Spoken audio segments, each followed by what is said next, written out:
welcome back at our look at the Gospel of John. And today I'm going to be looking again at John 5. We were talking the other day about Jesus healing a man that had been an invalid for 38 years, laying beside this pool. And the pool was a place where notoriously, or over the centuries, Romans and Greeks had pools there that were supposed to be healing pools. And I was thinking about this after I got off the video the last time. I was reading this again, and I was noticing that the invalid says to Jesus in verse 7 of John 5, he says, "I have no one to help me into the pool when the water is stirred. While I'm trying to get in, someone goes down ahead of me." And Jesus said to him, "Get up, pick up your mat, and walk." At once the man was cured, picked up his mat, and walked. What was cool about that is he didn't tell him to go in the water. It's kind of like Jesus was saying, hey, you've been waiting all this time for this false place to go in and get healed. And I'm telling you, you could have got healing from me, and I'm the real thing, you know? So he didn't have to tell him, go get in the pool. He just said, get up and walk, which is kind of, that struck me afterwards. I'm thinking, gosh, I never even thought of that before, that he didn't use the pool that was there, that he had waited 38 years to get into that pool. And Jesus said, hey, you don't need that pool, just get up and walk. Now, the Pharisees, of course, were more interested in the mat, because picking up the mat on the Sabbath would have been against their man-made rules. And I mentioned the other day that I couldn't believe that they missed the big picture, the big healing, the big miracle, because they worried about the little detail, you know. And the Pharisees at this point had a choice. I mean, they could have believed in Jesus and changed and become believers. But it would have changed their entire way of life. It maybe would have undermined their power base. And they chose, no, we want to stay the way things are. How often do we say that to ourselves? You know, if I take the clock apart, maybe I won't be able to get it back together again and get it working, you know. We're afraid. We're afraid of change.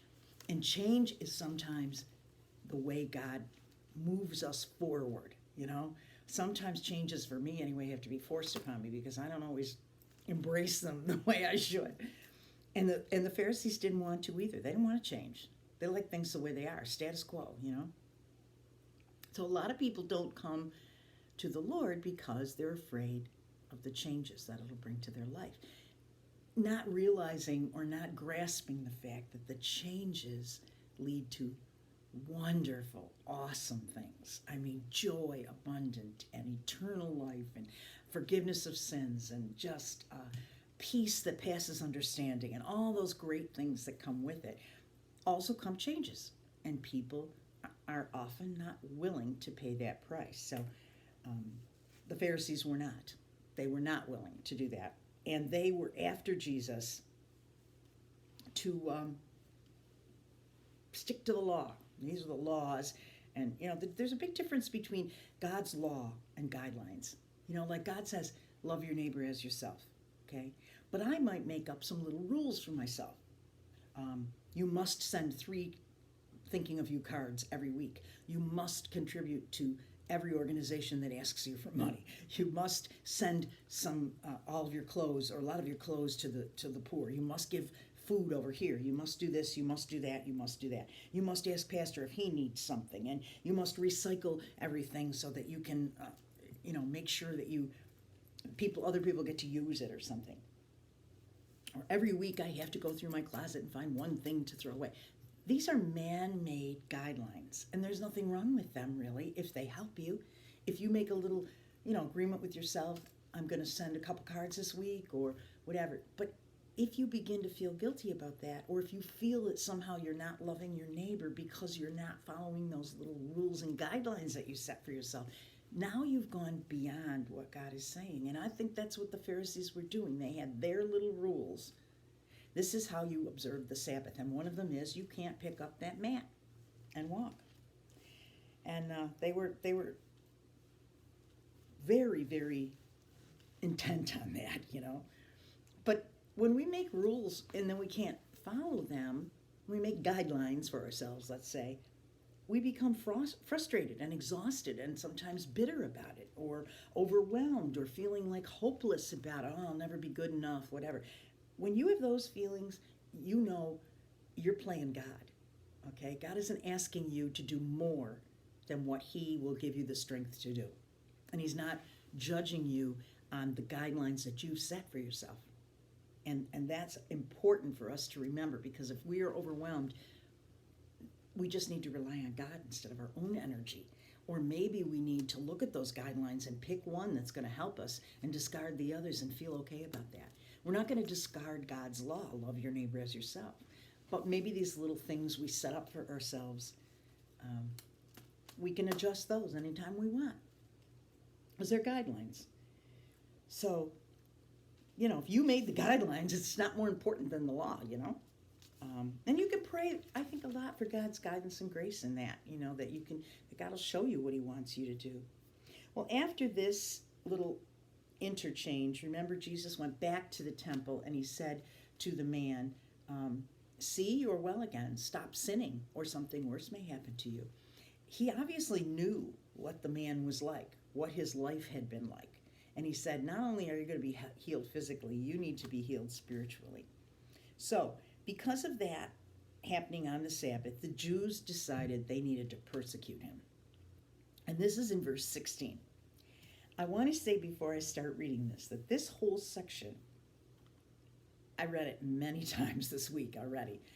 It's dense. It's dense. By that I mean there's a lot in there. A lot in there. And you can't maybe digest all of it, or maybe God is going to pick out one idea that's going to strike you that, oh, wow, I never thought of that before. That really helps me, or that really guides me, or I'm going to hold on to that this week. You may not get it all, because to me anyway, when I was reading it, there's a lot there. So, because, this is verse 16, so because Jesus was doing these things on the Sabbath, the Jewish leaders began to persecute Him. In His defense, Jesus said to them, my Father is always at work to this very day, and I too am working. For this reason, they tried all the more to kill Him. For not only was He breaking the Sabbath, but He was even calling God His own Father, making Him equal with God, making Himself equal with God. Remember, John is trying to show us Jesus is God. And here He's saying that even the Pharisees knew that that's what Jesus' teaching really was saying, is that He's saying, my Father and I are one. That means He's one with God, and He is God. And the Pharisees said, blasphemy. Not only did you break the Sabbath, but now you're saying you're God. They are really upset now. And they really are going to plan to kill Him, basically, is what they're really doing, because He's equating Himself with God. So, in verse 19, Jesus gave them this answer. He knows how they feel. He understands. He gets it. And He says, very truly I tell you, the Son can do nothing by Himself. He can only do what He sees His Father doing, because whatever the Father does, the Son does also. For the Father loves the Son and shows Him all He does. Yes, and He will show Him even greater works than these, so that you will be amazed. For just as the Father raises the dead and gives them life, even so the Son gives life to whom He is pleased to give it. Moreover, the Father judges no one, but has entrusted all judgment to the Son, so that He may honor the Son, just as they honor the Father. Whoever does not honor the Son does not honor the Father who sent Him. Okay, I got to read that a couple of times before I get anything out of it or understand why it's there. But let's go back to verse 19. Jesus' first part of that answer. Very truly I say to you, the Son can do nothing by Himself. He can only do what His Father's doing, because the Father does what the Father does, the Son does also. So here we're learning about this relationship between the Son of Man, who's also the Son of God. Okay, so we're learning about this unity, really, between God the Father and God the Son. Jesus is explaining how He is man, but He is also God. And he can't do anything differently than God because they're one. Okay? So here he's saying the first part is the Father loves the Son. So there is a love. God is love.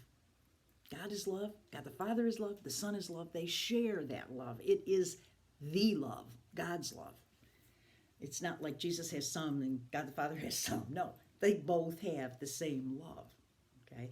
And the Father loves the Son loves the Father. They're one. So that's the first part. And shows him all he does. So now Jesus is saying to these Pharisees, listen, not only does God love me and I love him, everything he knows, I know. He shows me everything I need to know. All right? And Jesus is saying, I'm not here alone as a man trying to do this on my own. I'm connected. I'm one with the Father. So whatever he shows me, I know it too. So there's an all-knowingness that he is proclaiming here that is only something God can do. So if he knows what God knows, then he has the mind of God. And God shows him. God the Father shows Jesus everything because they're one. So that's the second thing. First, that he loves the Son. Second, that he shows him everything. So what God knows, Jesus knows. You know? All right. The third thing, we're in verse, we're at the end of verse 20. Yes, and he will show him even greater works than these, so that you will be amazed. Here Jesus is saying, I'm going to do miracles. Greater works than you can imagine. Of course, he's maybe even thinking about his own death and resurrection. But why is he doing this? So that they will be amazed, to draw people to him. That's what the miracles are all about, to prove that he's God and draw believers to him. It's always God's purpose to want us, in his family. So that you will be amazed. For just as the Father raises the dead and gives them life, even so the Son gives life. Interesting that Jesus here is talking about life-giving, about resurrection, death and resurrection. Okay? He's saying, God can make somebody alive who's dead. I can make somebody alive who's dead. Now, both of these things, this idea of healing and this idea of giving life, are already mentioned as characteristics of God the Messiah. Okay? So in Isaiah 35:6, Isaiah was a prophet, obviously, in the Old Testament. And this is what he is saying in one of his prophecies. This is Isaiah 35, verses 4 to 6. Say to those with fearful hearts, be strong, do not fear, your God will come. He will come with a vengeance and divine retribution. He will come to save you. Then will the eyes of the blind be opened and the ears of the deaf unstopped. Then will the lame leap like a deer and the mute tongue shout for joy. Water will gush forth in the wilderness and streams in the desert. Jesus has already said, I'm living water. He's the water that's gushing forth in the stream, in the wilderness. And these healings that he's doing go right along with what Isaiah is saying. So by doing miracles, he is again showing the Pharisees and showing other believers that he is here to fulfill all the prophecies that came from the Old Testament, that he indeed is God and is Messiah. So the healings are very important to show that he is the Messiah. Now, in Deuteronomy, there's a mention of life. So let me go to that one. Deuteronomy 32, verse 39. This is what God is saying through the prophet Moses. Moses is proclaiming this to the people of Israel. And he says, see now, I myself am he. There is no God besides me. I put to death and I bring to life. I have wounded and I will heal, and no one can deliver out of my hand. Here Moses is prophesying that God himself is the only one who can bring life from death. And Jesus is saying, I'm going to do even more amazing miracles than you've even seen here, because I'm going to raise people from the dead, and he did. Several people, including then he was raised from the dead. So he is proclaiming here in a way that the Pharisees will totally understand that he is God and that he is Messiah, because he's lining himself up to fulfill all of the prophecies of the Old Testament. And the last thing that he says here in John, because I'm going back to John again, this is verse 22. Moreover, the Father judges no one, but has entrusted all judgment to the Son. Now, we think of Jesus as our friend, our Savior, loving, shepherd, all those things. And he is. But he's also the judge. And if we believe in Jesus, we don't have to fear that at all. But it is part of his mission to be the judge. And in the book of Daniel is a very difficult book to understand sometimes, because Daniel is a prophet who has visions. And these visions that he sees are very symbolic, let's see, okay? So here he is talking about the judgment time, okay? And he is saying, this is in Daniel 7, verse 9. As I looked, thrones were set in place, and the Ancient of Days took his seat. Now, the Ancient of Days, obviously, God the Father, always was, always will be, so he's the Ancient of Days. His clothing was as white as snow. The hair of his head was white like wool. His throne was flaming with fire, and his wheels were all ablaze. The river of fire was flowing, coming out before him, and thousands upon thousands attended him. 10,000 times 10,000 stood before him. The court was seated, and the books were opened. Now here's God the Father in this vision on the throne. Thousands of people in front of him, thousands of people attending him, and the book is opened. Okay, the judgment book is open. And he goes on with evil people that are destroyed. And let me skip down to verse 13. In my vision at night I looked, and there before me was one like a son of man. In many versions that is capitalized, capital S-O-N, meaning a specific son of man, Messiah. Coming with the clouds of heaven, he approached the Ancient of Days and was led into his presence. Okay, he wasn't one of the thousands.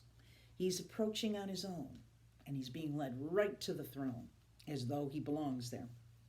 Verse 14, he was given authority, glory, and sovereign power. All nations and people of every language worshipped him. His dominion is an everlasting dominion that will not pass away, and his kingdom is one that will never be destroyed. So here he is talking about a human being, basically Son of Man, who is God himself, being ushered into the throne room. And as the title of Jesus, knowing that the Son of Man is Jesus, it's his job to judge. And that's why he's ushered into the very throne where God the Father is sitting with the book opened. I like to think of it like God the Father looking down on me or on you, and he's saying, is she full of sin? And he looks, and he's looking right straight through Jesus at me. And all he sees is the glory of Jesus, the Son of Man who's perfect. When we believe in Jesus, we're one with him, and our judgment is secure. It's secure. It doesn't mean that we might not have consequences for things we do wrong, but it means eternally we don't have to worry.